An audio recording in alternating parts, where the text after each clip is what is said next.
Pristatome skaitmeninių priemonių panaudojimo mūsų mokykloje viziją virtualią mokymosi sistemą Gudrios rankytės, kurioje integruojame konkrečius vaidmenis į komandinį darbą. Metodo privalumas – virtuali komanda, tai sienomis nepribota bendruomenė, kurios kiekvienas narys atlieka savo vaidmenį. Mokiniai aktyviai bendrauja tarpusavyje, ugdo asmenines savybes ir gebėjimus, kurie reikalingi, renkantis būsimą profesiją.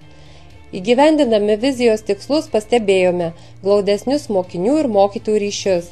Kitoks mokymasis tapo įdomesnis, o svarbiausia pagerėjo mokinių rezultatai. Siekiant mokymosi motyvacijos, diferencijavimo, inovatyvumo, kūrybiškumo, bendradarbiavimo ir refleksijos, pritaikėme Gudrias rankytes chemijos, lietuvių kalbos pamokose.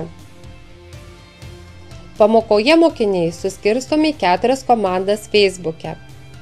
Mokiniams priskiriami vaidmenys. Jie suskirstomi į vadybininkus, sekretorius ir laborantus. Tai Gudriomis rankytėmis susikibusi komanda. Mokytojai patalpinus užduotį Facebook grupėje mokiniai randa informaciją apie pamokos tikslus, vaidmenų aprašymus, darbo eigą, rezultatų pateikimą ir vertinimo kriterijus. Vadybininkas, kuris organizuoja sklandų komandos darbą, skiria užduotį laborantams. Laborantai atlieka reakcijų kitimus, o tuo tarpu sekretorius priima ir apdoroja gautą vadybininkų ir laborantų ataskaitą. Tarp komandų vyksta aktyvus bendravimas. Vadybininkai nuolat keičiasi gauta informacija. Mokytojas konsultuoja ir padeda komandoms. Mokiniai taikydami originalią techniką kuria piešinius, kuriuos fotografuoja ir talpina Facebook grupėje, pateikdami atliktų rezultatų aprašymą komentarą. Tokiu būdu socialinių tinklų pagalba mokiniai aktyviai dalyvauja tyrinėjimo atradimo veikloje. Lietuvių kalbos namų darbų užduotis buvo sukurti miniatiūrą mokinių piešiniams ir savo kūriniu pasidalinti Facebook'e.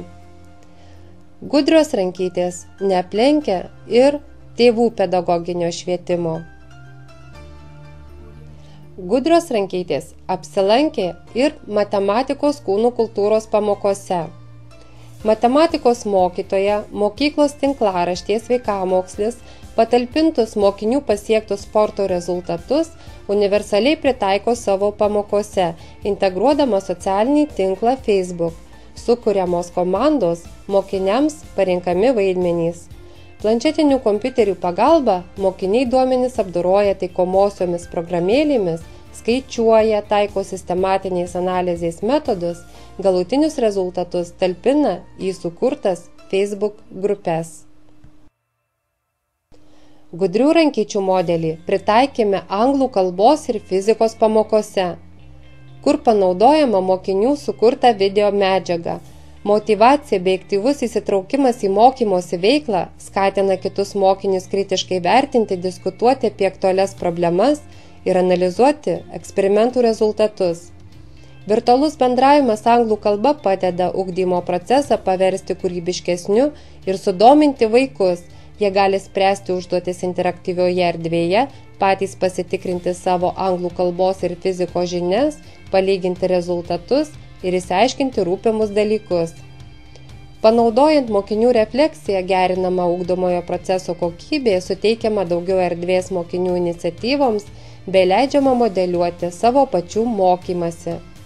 Ištyrėme gudrių rankyčių poveikį mokinių mokymosi rezultatams, kuris yra džiuginantis. Pagerėjo mokinių rezultatai. Mes bet kokią kainą sieksime per 3 metus įdiegti virtualią mokymosi sistemą, todėl siūlome programai Samsung School Solution integruoti funkciją virtualus mokymasis, o komandinėme darbe taikyti konkrečius vaidmenis. Gudrių rankyčių komanda tobulėjant technologijoms tobulina ir savo mokymosi būdus.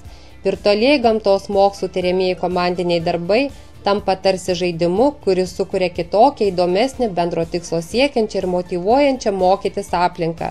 Taip pat daugelis bandymų yra atliekami saugiai ir ekologiškai. Inovatyvios ir šiuolaikinės technologijos leidžia pamatyti brangiai kainuojančių ar plataus masto eksperimentų rezultatus, nes virtuali erdvė neapriboja mokinių ir mokytojų eksperimentų dydžiu ir suvokimo pojūčiais. Mokinius motyvuojančiu aspektu tampa pažangos bei pasiekimų fiksavimas, socialumo siekimas, pasireiškintis kaip atliekamų veiksmų įtaka virtualiojo pasaulio bendruomeniai. Pritaikyta vaidmenų sistema leidžia mokiniams įsijausti į atliekamą vaidmenį ir yra svarbi ateities karjeros vystymui. Pristatome naujieną ugdymo procese neseniai rinkoje pasirodžiusį virtualios realybės šalmą Samsung Gear VR. Siekdami įgyvendinti Samsung mokyklos ateičiai tikslus ir bendradarbiaudami su Kauno technologijos universiteto mokslininkais išbandėme Samsungo šalmo analogą Oculus. Naujausių technologijų sukurtas stereo vaizdas ir nuotolinis rankomis valdomas procesas leidžia mokiniams persikelti į realesnę virtualią erdvę. Šiuo metu yra kuriamos naujos edukacinės pažintinės erdvės, tokios kaip virtualūs muziejai, gamtos objektai. Mūsų tikslas – įtraukiant visą mokyklos bendruomenę sukurti naujas pažintinės edukacinės erdves lietuviškiams objektams. Mes fotografuosime, filmuosime įvairius vaizdus ir perkelsime į virtualią aplinką, kas leistų mokiniams realiau suvokti pažintinio mokymosi naudą. Ką matai? Gamta, pastatas, žalia pieva šone. Ar didelis pastatas? Jo. Va čia. Galima iššokti tenai. Nesimato kodas. Iškai nevalima. Gautą prizą panaudosime šiems Samsung produktams įsigyti – planšetiniams kompiuteriams, televizoriui, virtualiam šalmui, fotoaparatui ir School Solution licenzijai, kas leis įgyvendinti komandinių vaidmenų integravimą ir virtualios realybės pažintinių edukacinių priemonių sukūrimą.